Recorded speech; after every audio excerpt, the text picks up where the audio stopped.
Hodl, hodl. Yep, Say.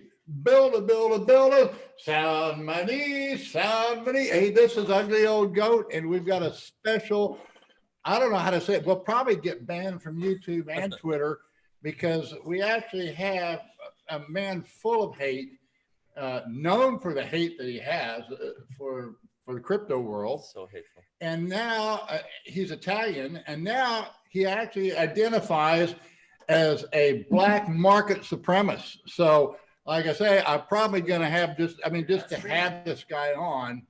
Huh? Are we good? Okay. It's not going into YouTube. Oh, we're not streaming yet? It's probably going to a different YouTube link. Okay. Well, we're on Twitter. Yeah, we're definitely on Twitter. All right. We are. Hi, guys. We're on Twitter. So I'll tweet to you, but we're just to check that you're okay. Now we go to YouTube. All right. Yeah, we're live streaming on a different link. God damn it. Sorry about that, guys. We're still figuring it out. We got a new system. We're going to like 5 different social networks, but we just paid. We were always using the free version. Today we decided to pay for it, and I guess it has more bells and whistles. So. All right. As you were saying, we're going. We're live. All right. As I was saying, we have a man full of hate from Italy, the heart of the coronavirus. And and he's now identifies as a black market supremacist, who we are really starting to identify with what that means down here.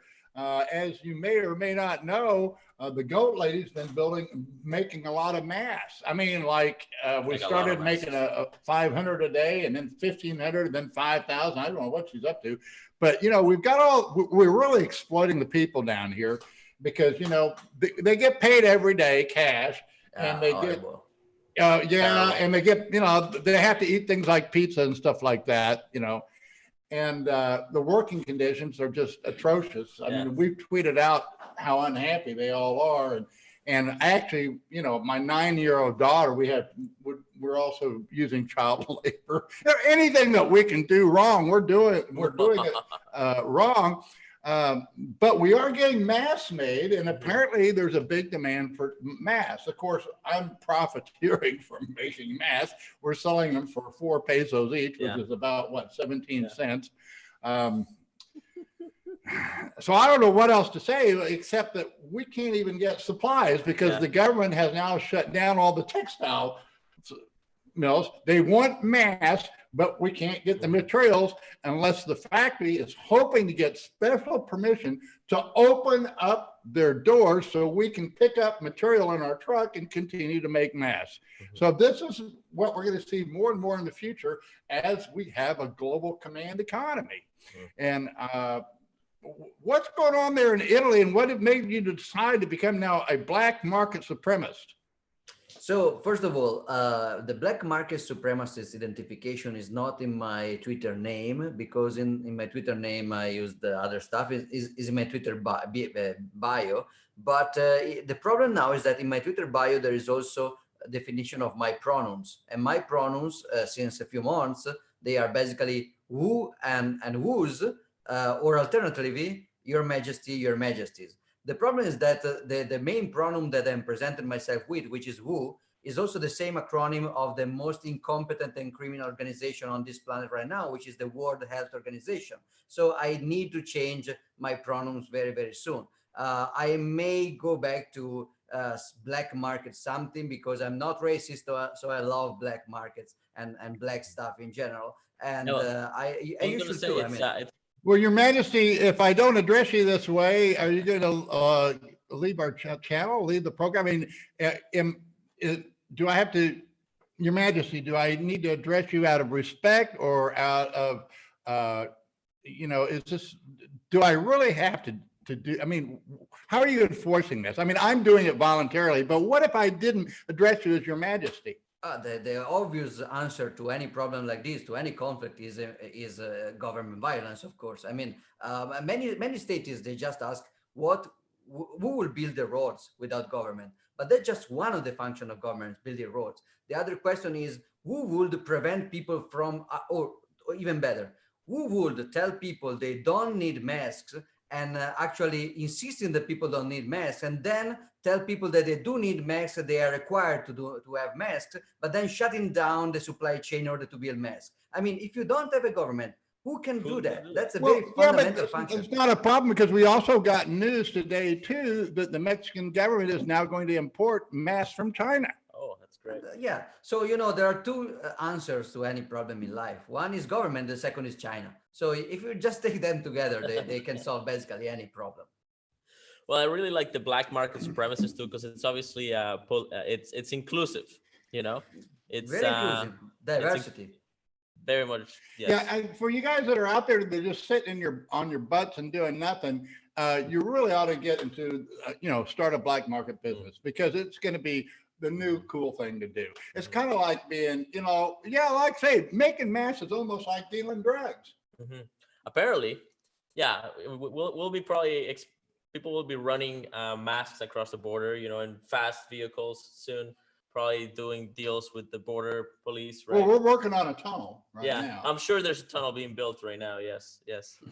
The new. I can already see the Breaking Bad 2 with Ugly creating a blue mask, the Mexican blue mask. Bob and Jesse. Oh shit! Exactly, you're Jesse. Sorry. So tell us how are things in Italy? Because you guys basically last we saw you was at a confiscatable, and you guys went back home, and things were already starting to get a little crazy over there. Why don't you tell us about that? Because everybody's freaking out about it, and then Italy is one of the alleged hotspots of this stuff. So our story is pretty interesting because I started to freak out a little bit, but compared to the way that people is freaking out now, I was super rational, but I was kind of worried. And in the half of January, I started to discuss with Mir about the news coming from China because it seems that this could be like a new SARS or a new MERS, which is something that was kind of concerning. Everybody was just considering me as crazy and paranoid. So the same people that are now will throw objects against us because we go out alone in a park with a mask. So the same people that are completely out of their mind with fear right now, they were considering us paranoid to be mildly but responsibly concerned in January. So since the end of January, we started to suggest to, especially Mir's parents, that are older, they are basically 80 and more, to stop doing the hospital visits because there was this kind of stuff going on. So to be more careful and avoiding like restaurants and crowded places. When we were in confiscatable, something happened that was the first Italian case. So I don't think we have any evidence at all that the first Italian case was anything important. The first Italian case was a guy from Codogno. Codogno is the definition of the middle of nowhere. So if you use your logic, you know that if a virus starts in China and ends up in the middle of nowhere, like very, very likely is not really jumping there via some magic, some kind of magic tunnel, but it's actually arriving already in New York, in London, in Berlin, and in Milan, and it's now even in Codogno because logic and because Occam razors, right? And even I actually watched the show. And some guy was saying that it's caused by the new 5G network. Have you heard that there? And apparently Wuhan was the first city to get 5G. So that we just keep destroying this planet left and right. I don't know what's going to come first, if we're all going to get wiped out by the virus or we're going to get drowned with ice when the Arctics all melt. And of course, I kind of live. Well, you know what? I'm only about 20 feet above sea level. I'm probably going to get wiped out on that. Oh yeah, we'll go down first. I mean, when international organizations tells you about ice melting, probably you are going to face a ice age very, very soon. So take some codes and stuff like that, because that's the level of negative trust I assign to these institutions. Anyway, so this guy was discovered for a completely random reason. So this guy has basically some kind of pneumonia. And the female doctor, the lady doctor that was treating him, she heard from the wife of the guy that he was in contact with a colleague from Wuhan. And so she did the test, even if that was not in the protocol, and they discovered him positive. And so they started to assume from that that he was the patient zero of Italy, and everything they connected all the dots. Little problem: the guy that was in contact with him was not have been in Wuhan and was negative. So the theory was based on nothing, and all the epidemiologic pattern that they built were completely bogus. So we were in Las Vegas, and we checked the numbers spreading. Of course, the numbers were spreading exponentially because the testing was spreading exponentially. So the first day they rolled out 10 tests, and the result was like 5. The second day it was 20 tests, and the result was like 10. And it was going exponentially, exactly like the way that the tests were going on exponentially. So we started to be worried about the situation, not anymore about the virus itself, because now the situation was more clear, but about coming home. After Unconfiscatable, we went to Hawaii for 3 days because it was our 10th anniversary of wedding. So after we did that, we enter on the very last flight to Italy from New York JFK. The flight was stopped in the airport for about 2 hours with the captain say, I don't know if we can leave or not, because Italy was moved from like DEFCON 3 to DEFCON 4, and then they let us leave. And after that, any American Airlines flight was canceled indefinitely. So we made it in Milan for like really for a speed. And then we're right here. We took our daughter, and then we started to self quarantine, mostly because it was not very clear what's happening. I was looking at the numbers. Now it's pretty clear what we're facing. I mean, there are still some uncertainties, but you can say that it's clearly something already widespread. It's something with a mortality which is around 1%, which is lower in our age, but kind of higher if you are over 80 and with comorbidity. So now the picture starts to be a little bit clear, even because there are some places where they're doing testing in a rational way. But then on the 7th I started to go back working in Switzerland because my house and office is in Switzerland. And on the night of the 7th, they announced that the next day they were going to basically lock down all Italy, all Lombardy.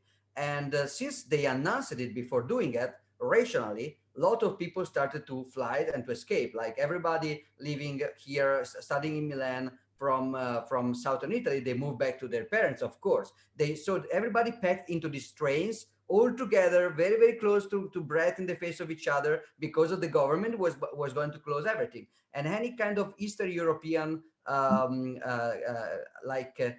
carer, like, you know, many old people in Italy, they have people that are doing like daycare in their home, and they are mostly from Eastern European places and countries, and they started to leave hundreds and hundreds of old people alone in their home without water, without anything, and that's happening in one day. So during that night, we had to decide what to do, and we took our car and we entered Lombardy while everybody was exiting. It was a little bit like an apocalyptic movie, like Independence Day, where everybody's leaving and you go back, because the reason is that the 4 parents of ours were still in Milan. So we didn't feel comfortable leaving them locked down where we were in Switzerland.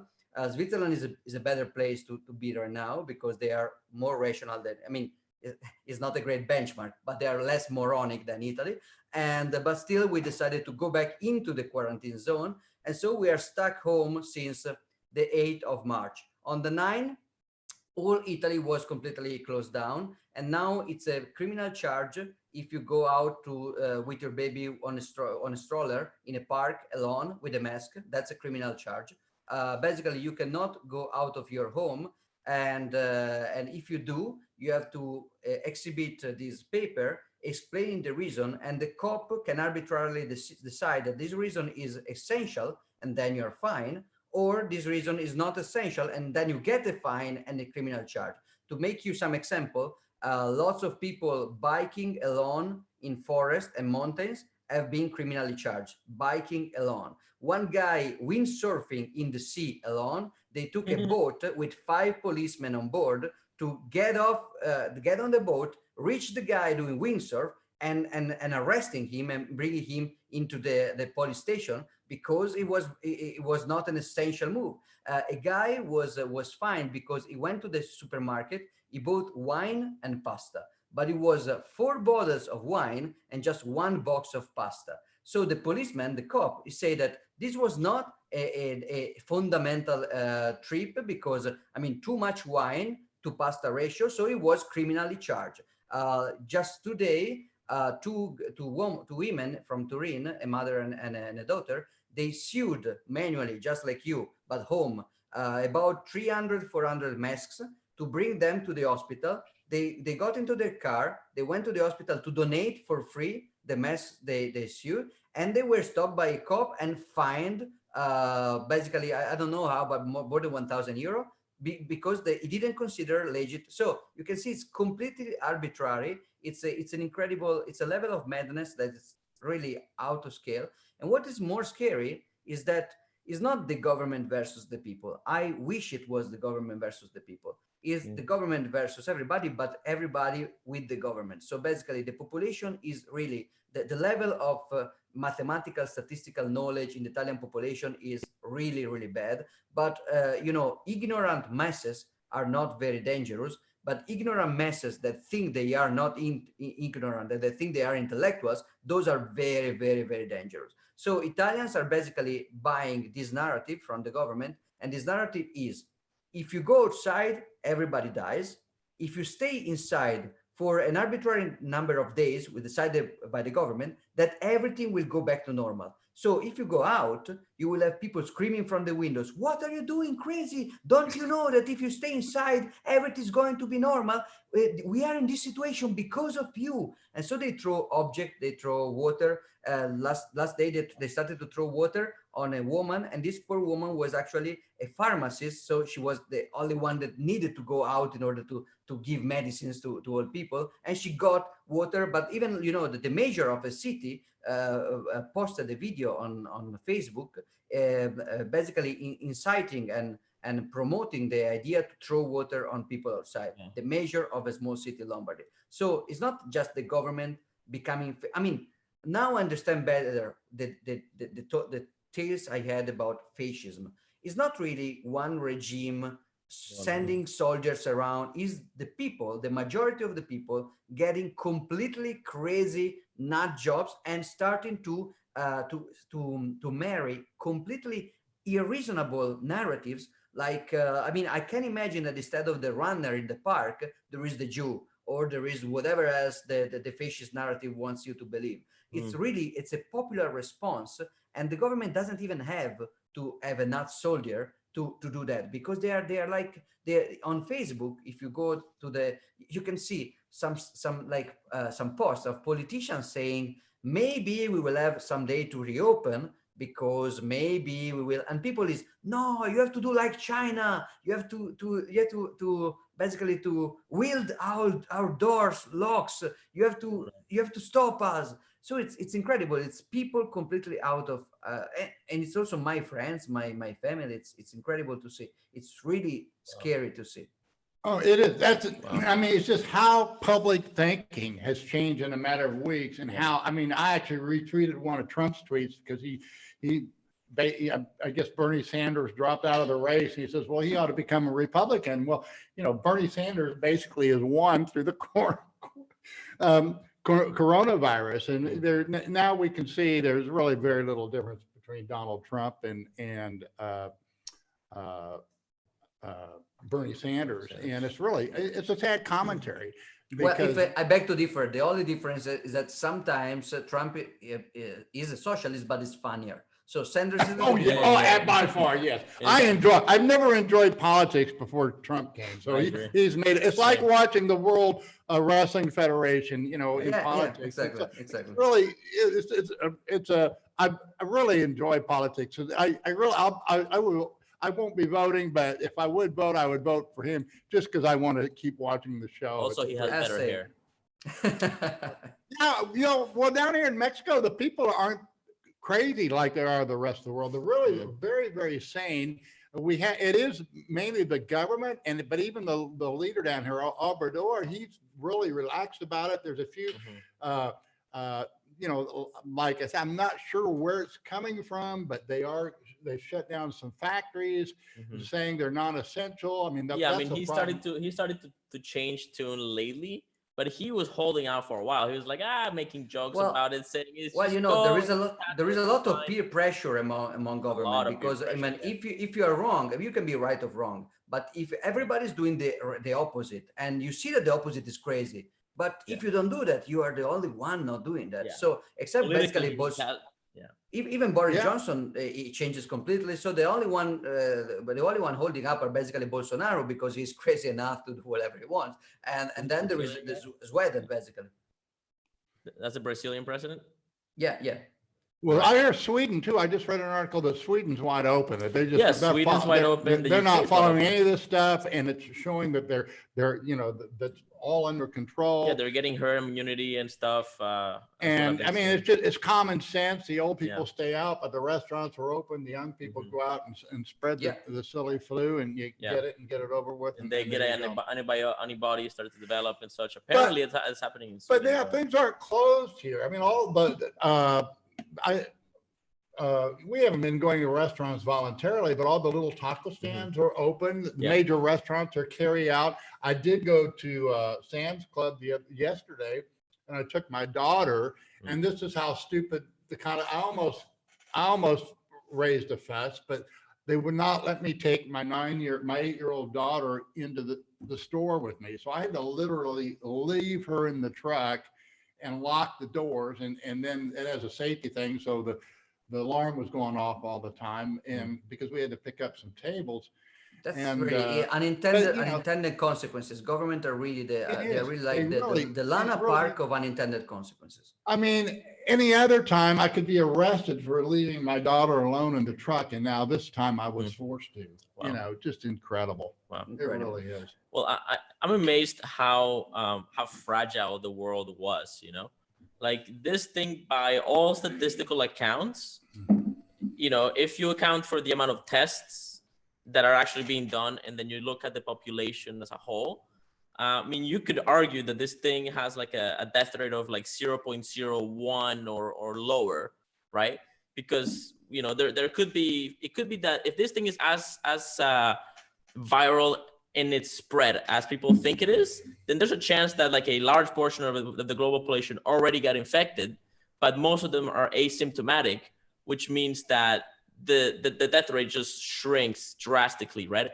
But that the fear of whatever this thing is, has effectively changed the world. Like we're talking about like major financial reform in the United States. We're talking about like some really draconian things happening everywhere. So to be fair, I don't want to. Sometimes people think that we are minimizing the lethality of this. We're not. Even when people say this is just like the flu, it's not. It's basically probably it's 1 order of magnitude more lethal than flu. But even when you say just the flu is not just the flu. The flu is a fucking deadly disease that kills millions of people every year. So the flu is something serious already, especially for weaker or older people. So this is not like the flu. This, I mean, if it was just like the flu, already having twice the flu having the flu is bad. Having twice the flu is bad, and having something which is probably 10 times the flu is bad as well. But the problem is that the dichotomy is a full dichotomy between nothing, which is not, and fucking apocalypse, when any rationality and any kind of ethics and any kind of political security consideration must completely disappear. So there is a large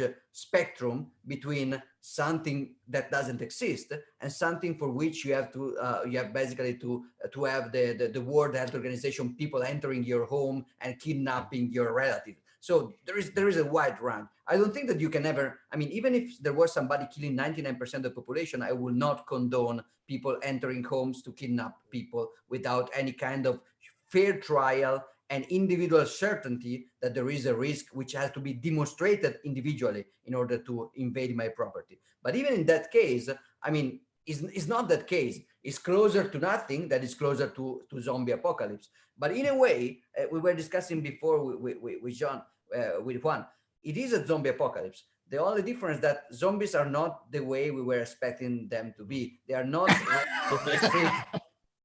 they are not roaming in the streets eating brains. They are home lacking brains, which is a different kind of situation. But there is a lot of them. And to be fair, this coronavirus is what it is, but the psychology of the world, I realize now, was ready for this. Since 20, 30 years, they were just rooting for an apocalypse, because all the ideology of the anti-civilization political side, it was all against the market, against freedom, against individual, against family, and they were rooting for something destroying what made the Western civilization great. So they But were, it's if even was worse than not that. climb. It's even worse than that. Libertarians and everybody on every side of the political spectrum were hoping for a collapse, right? Like libertarians have been expecting a collapse for 40 years, right? The Democrats and the far left have been hoping for a collapse for at least 5, right? And I mean, who knows what the conservatives are trying to do, like, or the neocons, right? But it's yeah, I think people wanted this at some level. Like Freud would probably say that if he was alive. Well, Giacomo, this is, it's statements like you just make that, you are definitely an Italian full of hate, because everybody's sitting at home. I mean, you just said everybody's sitting at home without brains. And I mean, that's a lot of people are going to be insulted by that. I mean, I know. I'm doing that but it's to get true, you the platform. I want you and the we're sitting platform. here, I guess we have a brain. We're sitting here working our asses off. Yeah. I guess this is a war now. So Well, that's a funny thing. We're making war. I'm a war profiteer now, and I have a black market mask operation. I don't know what's next. I guess pretty soon the federales will be knocking on our door. But we are paying taxes. We are.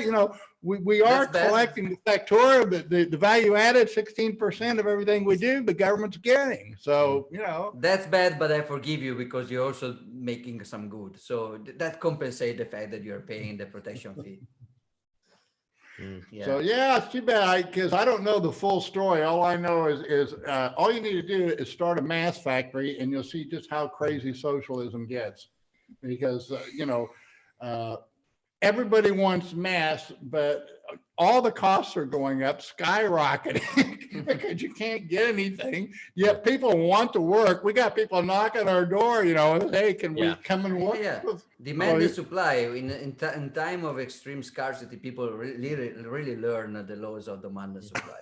I want to make a correction to Juan, though, because he said that all libertarians were rooting for a collapse. I think, looking at myself, I'm a libertarian. I think that's true before Bitcoin, but many libertarian Bitcoiners, they were not really rooting for a collapse, like myself a few months ago, because now that we have an effective way to profit from the collapse, we want to accumulate more Bitcoin first. So I was not ready. I was like, please, let the shit all collapse in maybe 5 years, 6 years, but not yet, because I'm not accumulating enough yet. So I was really anti-collapse. I was not a collapsitarian recently. So this is not very good for me. Well, no, I mean the collapse was good because everybody thought we were going to collapse, and we had 3,000. I bought some June Bitcoin. Oh yeah, no, I haven't made this much money in like 30, at least a year. I was buying June Bitcoin at $3,200. It was $1,500 below the market. I said, "What's going on here?" Good for you because you had fiat. good for you that you had fiat. Yeah. So it's a juggling act, and it's just like I said. I don't think people. If you are sitting at home, I do recommend that you go out and figure out something to do. There's plenty of things that need to be done. There's opportunity galore.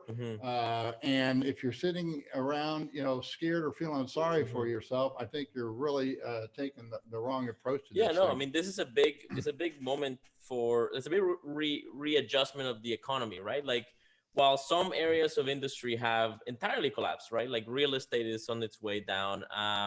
The tourism industry took a major hit. Hollywood took a major hit because people can't go to theaters now. At the same time, Silicon Valley is, was that? Planes and flights. Yeah, planes, the air industry is just frozen, right? But at the same time, Silicon Valley is rising because of this. I imagine the tech industry and the IT sector is just completely stressed and growing to whatever degree they can. Manufacturing is going to become much more localized, especially of essential items. Medicine's probably growing. The medical system's probably getting reformed as we speak. Financial systems getting reformed as we speak. So this is actually a Yeah. big time. There's a If lot of you work, opportunities. if you work for somebody and your job's in jeopardy or you've lost your job, this is Yeah. is an entrepreneurial time. There's so Yeah. much to do out Yeah. there. And the thing is, there's going to be very little competition. I mean, just think of it. A lot of these restaurants that were marginal they're going to be out of business. So just Yeah, and it may or may not come back. And Mm. there's a lot of businesses that way. I mean, we around here, we see the gyms are closed. The dance studios are. We have my daughter is in gymnastics. Wonderful school, yet the whole thing is closed. They have three different gyms and they've had to close two of them. Wow. And how long can you keep going and be completely shut down with no revenue? Yeah. You've got to be a very, very strong company to do that. And you can't do it but for a very short period of time. So I mean, who would have ever believed that we could just hand out free money and both sides, left or right, just grasp onto the idea as though there's nothing wrong, intrinsically wrong with it, and it won't have severe consequences. It's incredible. It's just an incredible, It's amazing. story of what the popular delusions and madness of crowds. That's what we're seeing right now. So. Yeah, it's absolutely a madness of crowds kind of moment. Yeah. Well, that's why I wanted to have you on, Giacomo, because I know what's going on down here in Mexico. I really don't know what's going on in the United States. I haven't gone across just because, not that I won't get into the United States. I'm more worried about coming into Mexico. And I did write over a year ago on where we live is the border at San Diego and Tijuana. It's the largest border anywhere in the world, and in the United States, more people go across that border daily than anywhere else in the world. And the United States has been rebuilding the border passage down there, and for the first time now, they actually have guard stations on the way out. And so, once they build it, they shall come. Basically, I mean, they saw this. They're going to be restricting people leaving the U.S., which they have never done before. You could always just drive freely into Mexico, but it's going to be real scary because, like I say, there's much more freedom down here in Mexico than there is in the United States. I'm not afraid being down here, but I literally am concerned when I go to the United States. And I don't think people really realize how much control the United States government has, not just domestically, but throughout the whole world. And, that's why Bitcoin is such a great asset. And that's also why Arthur Hayes is one of my heroes, because he's done so much innovation in developing, the market, especially the derivative market. It's incredible the advances we have. And, if you get wiped out, it's your own fault, because the exchanges are set now. You can only lose what you have on the exchange. They're not going to come take your house or, your car, or go find your dug up gold. On the traditional futures market, you can lose more than just what you put up. You're risking everything. So. Yeah, exactly. Yeah. Okay. Well, that's one more thing that I've been really thinking about. It's just become very, very obvious lately, is that trading Bitcoin, if you can actually make money doing it, it provides you a supply of money that you can do from anywhere in the world. You just need an internet connection. Like it is a liberator of sorts. Like the lifestyle that it provides is basically very hard to pair. It's hard to find something quite like that. Yeah, that's true. But you can also lose money. Right. You gotta get your hodl first, and then you need to learn to manage it. And it's really not that hard, but most people just go about it wrong. Right. So. In general, Bitcoin seems made for a moment like this, because in a way, I mean, from one side there is the complete collapse of fiat money, which, I mean, we always expected that, but we were always very wary about the timing, because we don't know that. I mean, if you are a citizen in Soviet Union in the 40s, it's going to collapse if you have brain, but you don't know when, and maybe you will be dead before it happens. Right now, though, we know that eventually the fiat system will collapse, but right now the Federal Reserve is talking about trillions. The people of the Fed is saying in television infinite cash, and they are basically removing any they're getting reserves in banks to zero. Fractional reserve requirement is zero. This is unprecedented in history. So this level of fuck up is basically something that I think is will very hardly stay together for more than a couple of years at this point. And Actually, it's not, Giacomo. Actually, I did a little bit of research. It's not unprecedented. I didn't realize it, but I don't know if you realize it. In 1923, in January of 1923, France and the Netherlands actually invaded Germany with their armies, and they took over the Ruhr because they weren't making their reparations payments. And of course, the Germans had already been inflating their currency, but it had been, a controlled inflation, and nothing that couldn't be dealt with. But when the armies came, the German government just says, okay, well, you know what? Don't do anything to contribute to these invaders. You come to work, but don't produce anything. And so it was almost like the invasion, the government reaction to and I didn't realize that France invaded Germany in 1923, but there it is in the history books, and they say like 5 years. And it was that really touched off the hyperinflation. So I do think the Weimar hyperinflation. The Weimar, yeah, on the Weimar, and of course, within I think the armies left in 1928, and then by 1932, Hitler came to power. So it is there is a precedent there that scares me to death, because our reaction worldwide by these central banks is almost identical to what the Central Bank of the Weimar Republic did in 1923. Yeah, so this is not the France invading, but it's a virus invading. So stop doing anything, don't work, and just keep this money we are printing. So it's very similar in a way. Yeah. And everything's going to be fine because you got free money. Something must not. I mean, why were we working before if it's so simple? Yeah. There should be a catch there, right?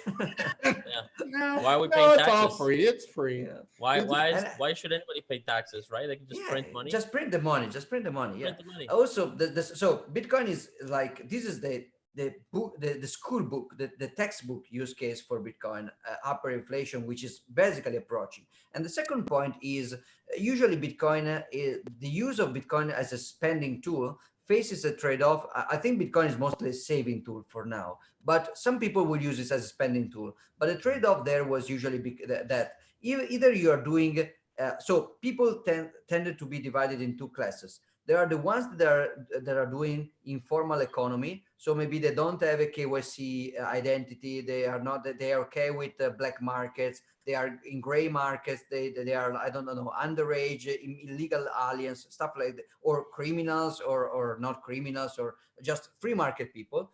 And then you have the people into technology. Usually the overlap of this is very, very small. And so you have people interested in technology. They tended to be very diffident, very wary of black and gray markets. People indulging in black and gray markets, they were traditionally very wary of technology in general, and they were closer to, normal people, not really like the mastermind, but normal people. If you go even in Venezuela or even in south of Italy, they don't like banks and regulation and identity and taxes, but they don't like technology either. They are a little bit afraid of technology. With this shitstorm going on right now, a lot of people has to face and know and trust internet e-commerce for the first time. Now people, they are forced to pay over the internet and to send stuff over the basically couriers and post offices. So the people that were usually doing just cash, face-to-face cash transactions that are fine, they don't scale globally, but they are fine locally. So these people now, they are forced to use the internet that they didn't really trust very much before. So now these people will learn how to set up a website, be paid, and have and ship stuff using couriers. So when these people want to get back into the informal economy, when they want to start avoiding taxes again, when they want to start to do some kind of God blessed black market again, they will understand that over the internet there is just one way to do that, which is basically Bitcoin. So I think this is another perfect textbook case for Bitcoin. Mhm. No, I agree, and you know, uh, I kind of mock I call it a contrived debate within the Bitcoin community about, you know, Bitcoin needs to be used as cash or nor as a store of value. And, you know, my position has always been, look, Bitcoin is lousy cash. It's such as a store of value and it's lousy cash. And, you know, it's a speculation. And once you grasp that concept, and it's such a good speculation, it's unwise not to have some. And I mean, that's I agree. I agree with you in general. I think that the only place Bitcoin is a good cash because not because it's good, but because every alternative is strictly worse, is e-commerce for black market. So if you want to do e-commerce black market over the internet, then Bitcoin is the best form of cash, even if it really sucks as cash. But you literally have no alternatives. Even white market e-commerce, right? Like we were just trying to pay for a subscription to a streaming service, and like 3 cards bounced for some reason, and it's not like the cards aren't good, right? And all the information that's flowing across the internet, I think even white Well, market in the internet in should that case, there is a more subtle, nuanced race because I mean, if you already sustain the cost of having a bank account, a company, a license to sell stuff, and you have a PayPal or credit card integration, then even if it doesn't work very well, this kind, I mean, you already overcome a very high barrier. And so the barriers of Bitcoin are also pretty high because basically you reduce your market because nobody has Bitcoin and people with Bitcoin they don't want to spend it rationally. So right. you have some problems with credit cards and some problem for Bitcoin. I'm not saying that it's never rationally to accept Bitcoin in the white market, but it's never really compelling to do. Yeah. Or better, you want to accept Bitcoin, but nobody wants to pay you in Bitcoin anyway. So Yeah, there yeah. will be like a fight about that. While in the black market and in the growing gray market, and gray market is not just unlicensed people or underage people or immigrant alien immigrants, but also Really making masses. making masses now. Yeah. I mean, Yeah. it's great. I mean, we're in Yeah. a gray market. I mean, Yeah, we're they sitting just here. destroyed the expanding. white market. We're a legitimate factory, Yeah. but we only had 3 people working for us before this, and now we got 25. We're getting to be, you know, a factory. So a factory. you did a move to the black market. The black market is growing, including you now, and including a Right. lot of other businesses. And the big companies, you know, they're visible, so they get shut down. They can't open up because the government won't let them. You know, they said, well, we can't open up till April 30th, but we'll make a phone call and see if we can get special permission because we understand you're making masks. Right. So, you know, it's crazy if you didn't have those kind of obstacles, you know, the mass problem would be solved. The market figures these things out very quickly as long as you're free to move. But you know, now you know we've got a command economy, and it's scary because I mean what's happening now with our mass business. I can see this going to other parts of the economy to, you know, when it starts hitting the basics, that's when it's going to get real serious. Yeah. We're going to have a whole lot more people starving to death possibly than people getting, you know, passing on because of this virus. Yeah, I know And you I gotta hope go that soon. Curious about any food shortages or what are you seeing in Italy, or what have you seen in Italy that's maybe concerned you that you don't maybe you hasn't hit the United States or other parts of the world yet? well, Like, I are think there any food shortages? Or go ahead. I think that food storage. I think it could be a similar problem than the USA. Italy has Italy now is not self-sufficient about food, not at all, because agriculture completely changed, and now we import most of the food. But I don't think it's a place where you very easily starve once you manage to reconvert some of the local agriculture. So, especially in the south of Italy, most people will have places to grow stuff or to keep animals. I think it will be a mess, especially in the cities, in the big metropolis, because there, I mean, right now there is food shortage, meaning that if you go on the supermarket, there is 3 to 4 hours of line, and when you get to the food, so you don't have what you want, at least, but you still can have some food. Me and Mir, we had to actually be very, very prepared in order to stack meat, because now we eat mostly meat because we want to stay healthy. But meat is basically impossible to find now in supermarkets. So we made a deal with a farm, and the farm managed to ship some stuff, and we managed to froze most of the to freeze most of the meat. So we managed to do that, but there is food shortage, but not food shortage when people starve. But that kind of food shortage is probably coming in major cities. And another very scary thing will be heating in the winter, because when the next winter hits, Italy is completely not self-sufficient as for energy. And energy is nice to have if you live in the perfect climate of Sicily, but it's actually life or death if you live in Milan, which is fucking cold in winter, like just like Middle Europe. So in that case, energy can be a big problem. And then there is criminality, mass unemployment, depression, suicides, Right. and a lot of death that will come from that. Of course, I hope that this will help some of the zombies to get back their brain, and to get out and join the black market. I'm a little bit worried about that process, because the amount, I'm surprised. I tell you, I used to read.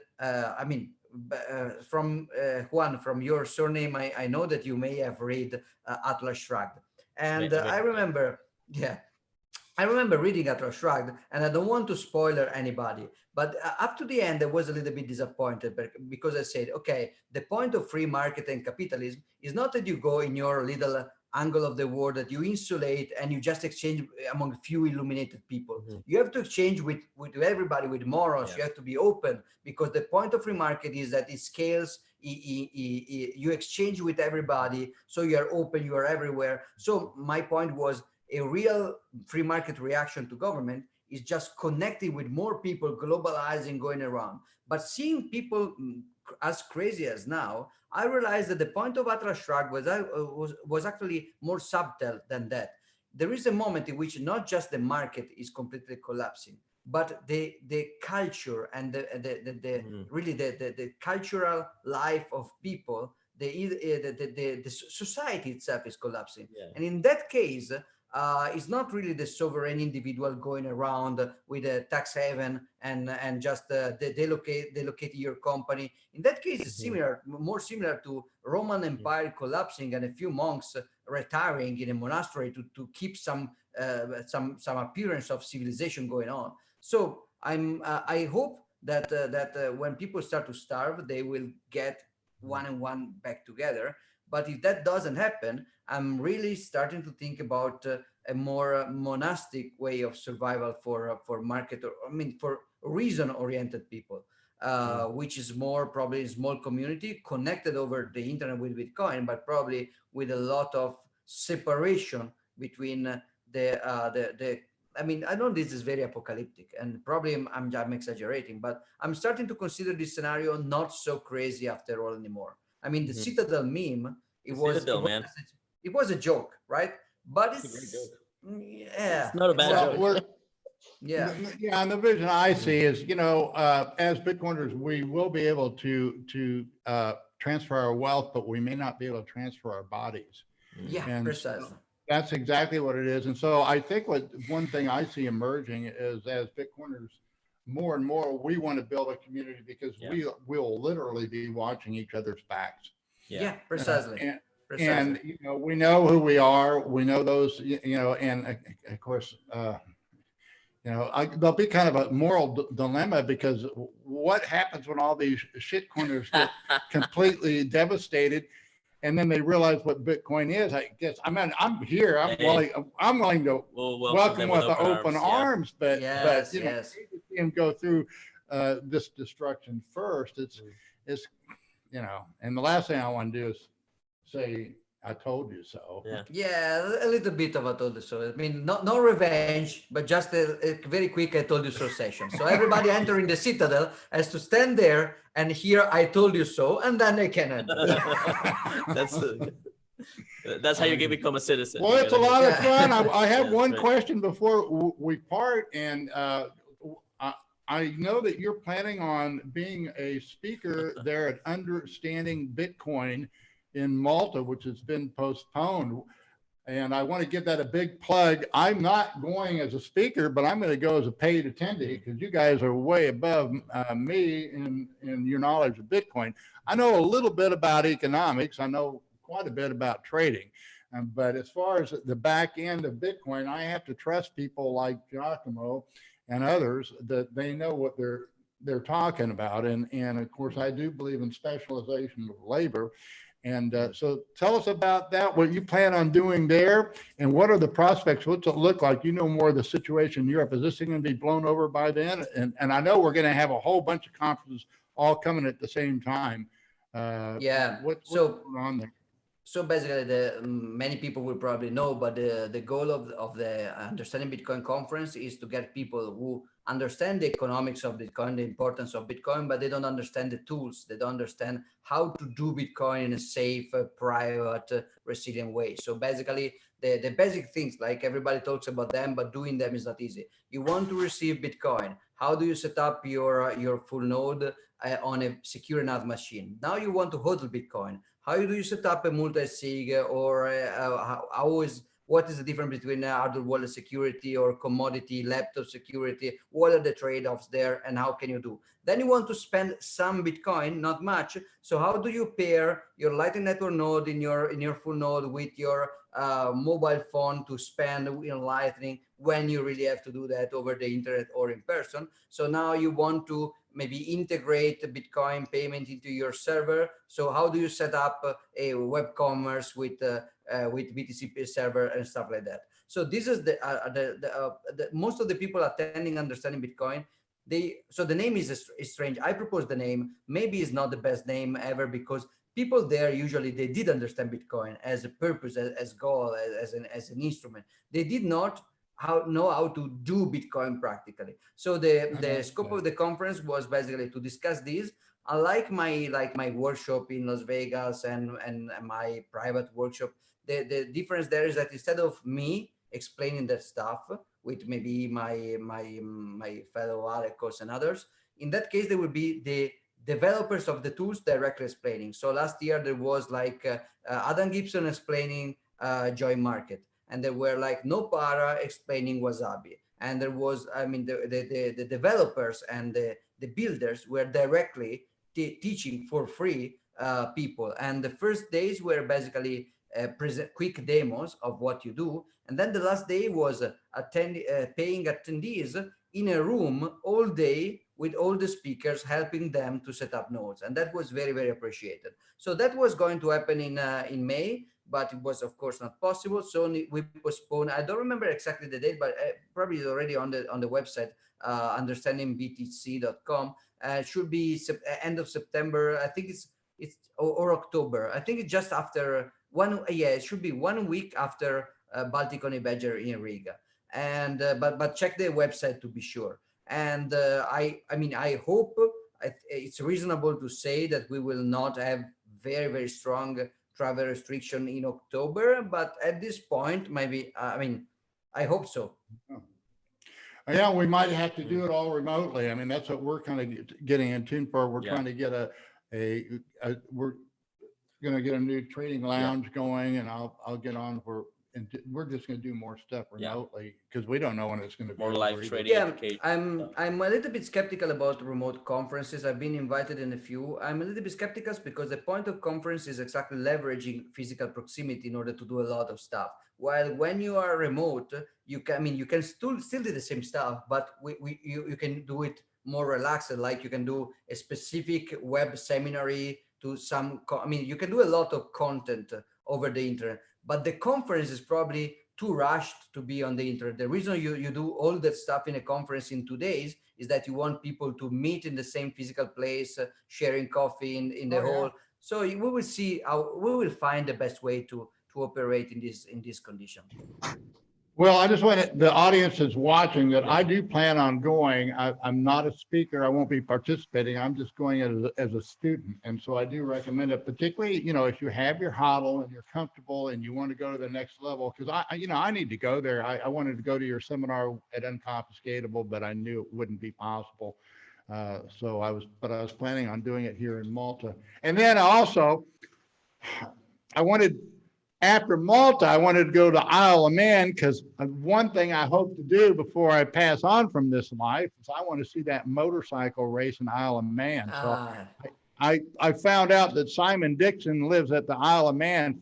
For that reason, I said, you know what? I don't care. I said, I want to get Simon Dixon on just because I want to go to the Isle of Man and see the motorcycle race. Tell me when the world after the collapse, when we are in the Mad Max world, in case that the Island of Man keeps the tradition, we go there together because I don't care for motorcycles very much, but I love the islands. There is a lot of Irish English folklore about the island, the strange cats without the tail, like a lot of druidic tradition. So it's very interesting place. So you've been there. I've never been there, and I really had no interest in going there except, if I die, I want to die on my motorcycle. And so, I guess if I get diagnosed with cancer, I'll go buy some old big racing motorcycle and see how fast I can go around the track. Nice. That's not suicide. Anyway, it's just having fun as you go, right? Yeah, absolutely. That's just going out with style. One thing about Unconfiscatable. How cool was it that we were basically at the last Bitcoin conference of the pre-coronavirus world? It's incredible, right? It was awesome too. Yeah. Yep. All right. Yeah. So much happened. I mean, one caught. Who was it?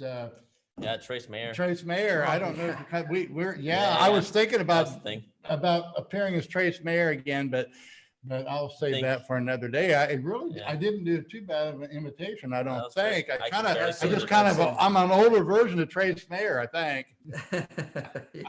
Yeah, you're an older and more honest version of Trace Mayer. Well, thank you so much for coming on. We had a lot of fun. I hope they don't kick us off of YouTube and Twitter and Facebook and all that.